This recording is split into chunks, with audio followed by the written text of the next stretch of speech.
ಊಟ ಹಾಕಾರೆ ಒಂದ್ ಕಜ್ಜಾಯ ಅಲ್ವಾ, ಜಿಲೇಬಿನೂ ಮಾಡ್ಸಾರೆ, ಗುಂಜಿಲಾಡು ಮಾಡ್ಸಾರೆ, ಕೇಸರಿ ಬಾತು ಮಾಡ್ಸಾರೆ, ಜಹಾಂಗೀರ್ ಮಾಡ್ಸಾರೆ, ಹೋಳಿಗೆ ಮಾಡ್ಸಾರೆ. ಎಂತದ ಅದು ಸಿಕ್ಕಾಪಟ್ಟೆ. ಕೆಲವು ಜನ 2 ಕಜ್ಜಾಯ ಮಾಡೋದು ನೋಡಿನ, ಇವ್ರ ಮದುವೆ 5 ಕಜ್ಜಾಯ ಮಾಡಾರ್ಯಾ, ಸಿಕ್ಕಾಪಟ್ಟೆ ಕಜ್ಜಾಯ ಮಾಡಾರ್ಯ, ಅದು ಹೇಳೋಕೆ ಸಾಧ್ಯ ಇಲ್ವಾ ಅಂತ ಹೇಳಿದ್ರು. ಹೀಗೆ ಒಬ್ಬೊಬ್ಬರು ಒಂದೊಂದು ರೀತಿಯಲ್ಲಿ ಶೆಟ್ರ ಮಗಳ ಮದುವೆಯನ್ನು ಹೊಗಳದ್ದು. ಎಂತ ವ್ಯವಸ್ಥೆ ಅದು, ಹೇಳಲಿಕ್ಕೆ ಸಾಧ್ಯ ಇಲ್ಲ. ಆಗ ಒಬ್ಬ ಕಾಂಬದ ಬುಡಕ್ಕೆ ಹೋಗಿ ನಿಂತ್ಕೊಂಡು ಹೇಳ್ತಿದ್ನಂತೆ, ಎಲ್ಲ ಶೆಟ್ರು ಇಷ್ಟೆಲ್ಲ ಮದುವೆ ಮಾಡಾರಿಯಲ್ಲ, ಕೈ ತೊಳಕ್ ಮಾತ್ರ ಬಿಸಿನೀರ್ ವ್ಯವಸ್ಥೆ ಮಾಡ್ಲಿಲ್ಲ ನೋಡೋರು, ತಣ್ಣೀರಲ್ಲೇ ಕೈ ತೊಳ್ಕೊಳ್ಬೇಕಾಯ್ತಲ್ಲ ಅಂತೇಳಿ ಹೇಳ್ತಿದ್ನಂತೆ. ಅಂದ್ರೆ ಇಷ್ಟೆಲ್ಲ ವ್ಯವಸ್ಥೆ ಮಾಡಿದಂತ ಶೆಟ್ರು ಕೈ ತೊಳುಕೊಂಡು ಬಿಸಿನೀರು ಇಡ್ಲಿಲ್ಲ ಅಂತ ಹೇಳ್ತಿದ್ನಂತ. ಅವ ಬೇಜಾರಾಗೋಯ್ತು ಅವರಿಗೆ ಭಯಂಕರ. ಅಂದ್ರೆ ಯಾವ ಜನರನ್ನು ಕೂಡ ನಾವು ಸಮಾಧಾನ ಮಾಡ್ಲಿಕ್ಕೆ ಆಗ್ತದೆ ಅನ್ನೋದು ಸುಳ್ಳು.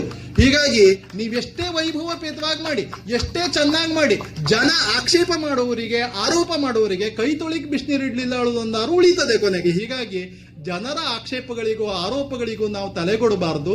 ನಮ್ಮ ಸದ್ವಿಚಾರಗಳನ್ನ, ನಮ್ಮ ಸತ್ಕಾರ್ಯಗಳನ್ನ ಮಾಡಲಿಕ್ಕೆ ನಾವು ಯಾವತ್ತೂ ಕೂಡ ಹಿಂದುಳಿಬಾರ್ದು ಅನ್ನೋದನ್ನ ನಾವು ಯಾವತ್ತೂ ನೆನಪಿನಲ್ಲಿ ಇಟ್ಕೊಳ್ಬೇಕು ಅನ್ನುವಂತಹ ಮಾತುಗಳನ್ನ ಹೇಳ್ತೇನೆ. ಯಾವಾಗಲೂ ಕೂಡ ದೇವರಂತೆ ನಾವಾಗಬೇಕು ಅಥವಾ ದೇವರೇ ನಾವಾಗಬೇಕು ಅಂತ ಬಯಸ್ತೇವೆ. ಆದರೆ ದೇವರಾಗೋದು ಎಷ್ಟು ಕಷ್ಟ ಅನ್ನೋದು ನಿಮಗೆ ಗೊತ್ತಿರಬೇಕು.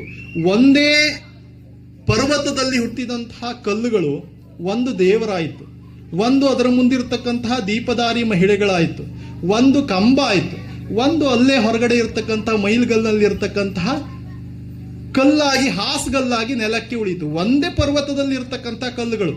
ಆಗ ಒಂದಿನ ಅವರು ದೇವರನ್ನೇ ಕೇಳಿದ, ಜಗಳ ಬಿದ್ದೋಯ್ತು ದೇವಸ್ಥಾನದಲ್ಲಿ ಜಗಳ ಬಿದ್ದದ್ದು ಯಾರಿಗೆ? ಕಲ್ಲುಗಳಿಗೆ.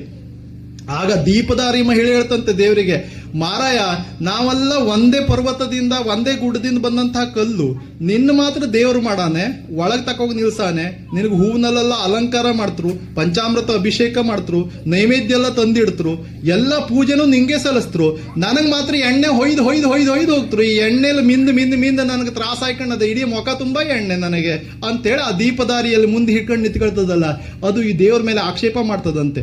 ನಿನಗೆ ಅಷ್ಟೆಲ್ಲ ನೈವೇದ್ಯ ಕೊಡ್ತರು ಮಾರಯ್ಯ, ಹನಿ ನನಗೂ ಇಟ್ಟಿಗೆ ಹೋಗಕ್ಕಾಗುದಿಲ್ವ ಅವರಿಗೆ?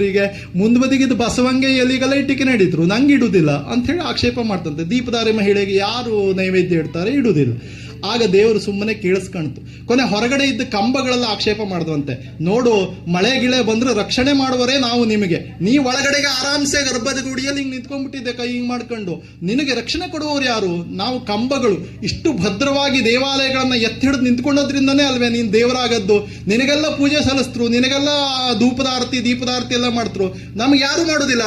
ಎಲ್ಲಾರು ಪಂಚಾಮೃತ ಕೊಟ್ಟರು ಕುಡ್ಕೊಂಡು ಕೈ ಬಂದು ಮಾತ್ರ ವರ್ಷಕ್ಕೆ ಹೋಯ್ತರು ಕಂಬಕ್ಕೆ ಬಂದು ಅಂತೇಳಿ ಆಕ್ಷೇಪ ಮಾಡಿದ್ರಂತೆ. ಪಂಚಾಮೃತ ಎಲ್ಲ ಕುಡ್ಕೊಂಡು ಕಂಬಕ್ಕೆ ಬಂದು ವರ್ಷಕ್ಕೆ ಹೋಗು ಪೂರ್ಣವ.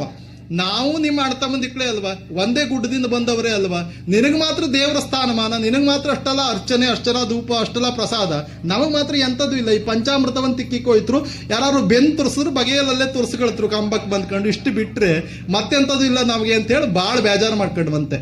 ಆಗ ಕೊನೆಯಲ್ಲಿ ಈ ಹಾಸ್ಗಲ್ಲುಗಳಿದ್ದಾವಲ್ಲ, ಈ ಮೈಲ್ ಸುತ್ತಲ ತಿರುಗಬೇಕಿದ್ರೆ ಕೆಳಗೆ ಹಾಸ್ಕೊಂಡಿರ್ತಾವಲ್ಲ, ನಿಮಗೆ ಬಗೆಯಲ್ಲಿ ಕಂಬಾಗಿ ಹೊತ್ಕೊಂಡು ನಿಲ್ಲುಕಾರ ಒಂದು ಜಾಗ ಕೊಟ್ಟಾನೆ, ನಮಗ್ ನೋಡಿ ಇಲ್ಲಿ ಬಿದ್ಕೊಂಡಿರ್ಬೇಕಿಲ್ಲ, ಹೊರಗಡೆಗೆ ಮಳೆ ಬಂದ್ರು ಇಲ್ಲ, ಚಳ ಬಂದ್ರು ಇಲ್ಲಯ್ಯ, ಬೇಸಿಗೆ ಬಿಸಿಲಲ್ಲೂ ಇಲ್ಲಯ್ಯ, ಕಾದ್ಕೊಂಡಿರ್ಬೇಕು. ಮತ್ ನಮ್ಮನ್ನೆಲ್ಲ ಮೆಟ್ಕೊಂಡು ತಿರುಗಾಡ್ತರು.